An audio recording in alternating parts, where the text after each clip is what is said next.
ஓ இந்த ஒரு விஷயத்தினால தான் நிறைய ஃப்ரீ ஃபயர் யூடியூபர்ஸ் எல்லாம் கல்யாணமே பண்ணாம இருக்காங்களா?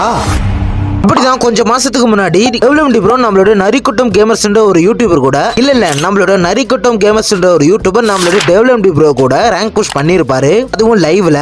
அந்த ஒரு லைவ்ல தான் அவருக்கு மட்டுமே தெரியற மாதிரியான ஒரு கமெண்ட் ஒன்னு பண்ணிருப்பாங்க. அதை அவரு படிச்சு சொல்லியிருப்பாரு. நான் அந்த மாதிரியான கமெண்ட்ஸ் எல்லாம் நான் அவருடைய டீம்மேட்ஸுமே நம்பல.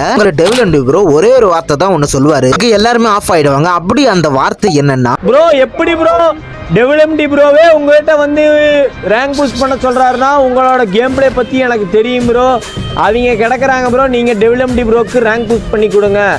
நீங்க ப்ரோ பிளேயர் தான் ப்ரோ. உண்மையாலுமே கண்டிப்பா கண்டிப்பா ப்ரோ. என் கண்ணுக்கு ஒன்றும் தெரியல இந்த மாதிரி கமெண்ட் இருக்குடா நல்லா பாடுறான் லைவ் கமெண்ட். ஆமா அது யூடியூபர்ஸ் கூட தான் காட்டும்.